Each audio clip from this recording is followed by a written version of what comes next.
Welcome students, this is your video from May 21st on polynomial division. You're going to be responsible for taking all of these notes that are included on this video, and then once the video is over you're going to do all of the practice problems on the back.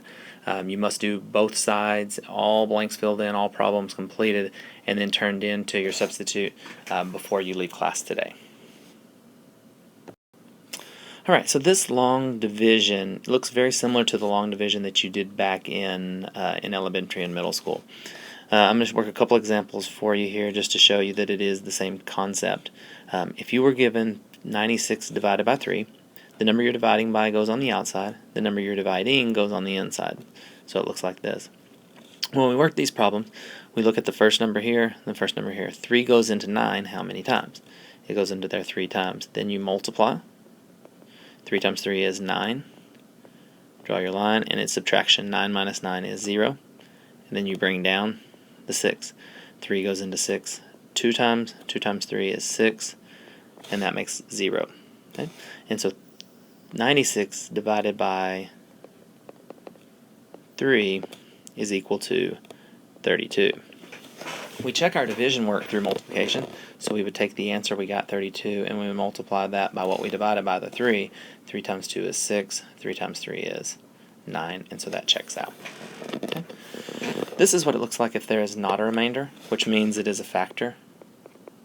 Okay, and that's going to be important for later on in the lesson. Let's take a look at one where you do end up with a remainder. The 5 goes on the outside, the 384 on the inside. 5 won't go into the 3 here, so we go to the next number. 5 will go into 38 7 times. 7 times 5 is 35, and we subtract. 38 minus 35 is 3. Bring down the 4. That becomes 34. Again, 5 won't go into 3, but it'll go into 34. This time it goes in there 6 times. 6 times 5 is 30. And we have a 4 once we get our subtraction. There's nothing else to bring down, and so we're done. So the answer is 76 4/5. Another way to write that is 76 plus 4/5, and that's going to be important for the way that we write our polynomial answers, because we can't just stick them up against each other like we did here with regular numbers.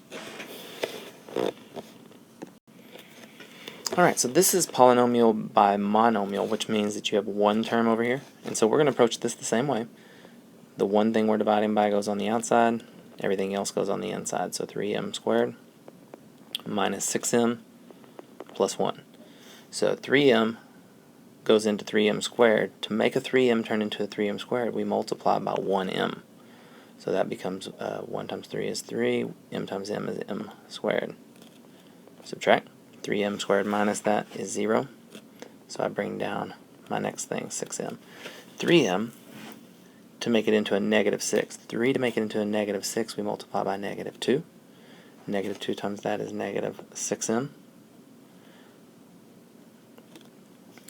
Then this is where it gets a little bit tricky. Because we are subtracting, then this becomes subtract a negative 6, and so we get back-to-back minuses there, which change into a plus. So that cancels out, and we bring down our 1. 3m will not go into that, so the 1 ends up being our remainder. So this is how we write our answer. This is m minus 2 plus our remainder over what we're dividing by. So this is the final answer on that one, m minus 2 plus 1 over 3m. Number 4, it's just written a little bit differently. This is what we're dividing by, so it goes on the outside, 2x. This is what we're dividing, so 8x squared plus 4x minus 3. 2 goes into 8 4 times, x goes into x squared x times. So then we multiply, 4 times 2 is 8, x times x is x squared, and we subtract. Okay, that cancels out to nothing. We bring down our 4x. It's a positive 4x. So 2x goes into 4x, it's times 2. 2 times 2x is 4x. And we subtract, and then we bring down our minus 3. 2x won't go into that, so this ends up being our remainder. So our answer is 4x plus 2 minus 3 over 2x. When we do our remainder, it's always the remainder over what you're dividing by. Alright, so now we're going to take a look at it with a binomial, which means we have two parts over here. So again, that goes on the outside, y plus 5. Everything else goes on the inside, 2y squared plus 3y minus 40. So y plus 5 won't go into this first part, so we're trying to make it go into this whole thing. Okay, so again, we just look at the first parts, y and 2y squared. So I'd have to multiply that by 2 and by y. So then it's multiplication, 2y times that is 2y squared. 2y times 5 is 10y. Then we're going to subtract these, so we change them both to subtraction. Those cancel. 3 minus 10 is negative 7y. Bring down. Okay. So then we ask ourselves, what do we have to multiply y by to make a negative 7y? And it's negative 7. So that's negative 7y. Negative 7 times 5 is negative 35. And then this becomes subtraction. So those both become pluses. That cancels. Negative 40 plus 35 is negative 5. So there's your remainder. So our answer is 2y minus 7 minus a remainder of 5 over y plus 5, because it's always the remainder over what you're dividing. Is it a factor? If you get a remainder, then it is not a factor. Okay, so if you get a remainder, it's not a factor. Number 6, b plus 1. And underneath we get 2b squared minus b minus 3. So b won't go into b plus 1 won't go into 2b squared, so we go all the way to this part, and we multiply by 2b. So 2b times 1 is 2b. 2b times b is 2b squared. Then we're going to subtract. That cancels. And this is negative 1b, and negative 2b is negative 3b. Bring down the minus 3.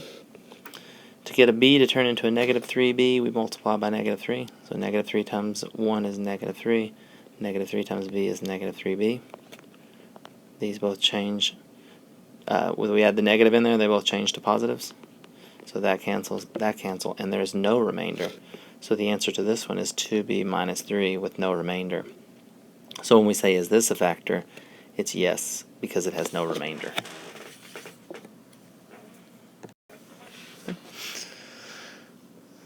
This gives us a little rule here. It says all polynomials must be written in standard form, and we put a 0 in for any coefficients of missing terms. So we notice that this is normal here, b minus 1, but this part is not normal. We're missing our b term. So when we write it, it's 4b squared. Since we're missing our b term, we've got to put a 0b in there, and our minus 3. Okay. So again, we ask ourselves, it won't go into 4b squared, but it'll go into this whole thing.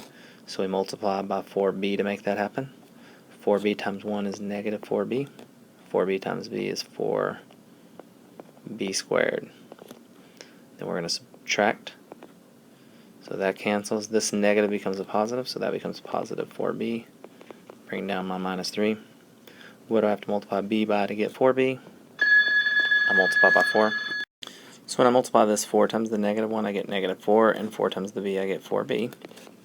And then I go to subtract.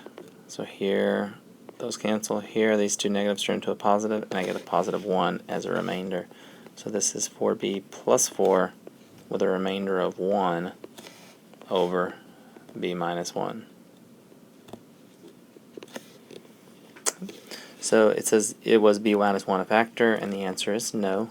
And that's again because it has a remainder. Can't be a factor if it has a remainder. Application problem says Sarah factored negative 5m plus 6m squared minus 7 and got 2m plus 1 as one of her factors. Is she correct? Check her work with long division to explain why. So the first thing I notice is that this is not in standard form. So it needs to be 6m squared minus 5m minus 7. And I'm going to divide it by what she got. And if I get a remainder, it wasn't a factor. If I don't get a remainder, then it could have been a factor. So again, it won't go into this first one, so we got to go all the way to the second one. 2m, that's going to be 3m. So that's 3m times 1 is positive 3m. 3m times 2 is 6m. And we change this to subtraction. Those cancel. That's negative 5 and negative 3. That's negative 8m. Bring down my negative 7. 2m to a negative 8m, that's going to be negative 4. Negative 4 times 1 is negative 4. Negative 4 times 2 is negative 8. This can become... do my subtraction, so these both become pluses. That cancels. This gives me a negative remainder of 3. So the answer is no, she was not correct because we got a remainder.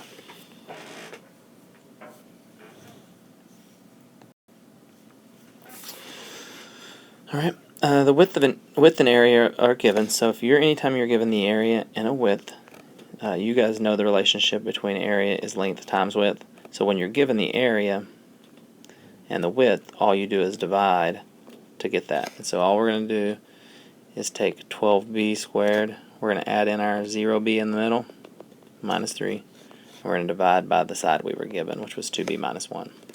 So 2 goes into 12 6 times b, so that's negative 6b and 12b.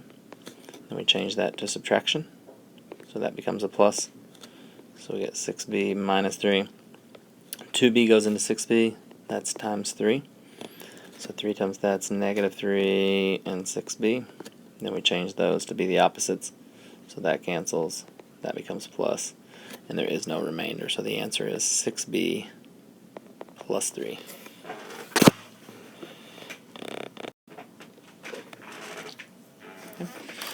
The last part down here is just some kind of steps to help you remember along the way. It says arrange terms in standard form. And so that means they have to be an ax squared plus bx plus c. You're supposed to divide the first term of the dividend by the first term of the divisor. This first term of the quotient. And so these are words that you guys learned back in elementary school. Quotient. Then you multiply the first term of the quotient by the divisor and place the product under the dividend. Then after you place that under there, you subtract the product from the dividend, the entire thing, and bring down the next term. You repeat steps 2 through 5 until the degree of the remainder, so what you have left over, is less than the degree of what you're dividing by. Okay? Now make sure and complete all 10 of the problems on the back of here. I want to see all your work that you've done with your division, because all of this work requires multiple steps, so I want to be able to see all of that and then turn that into the sub before you leave today.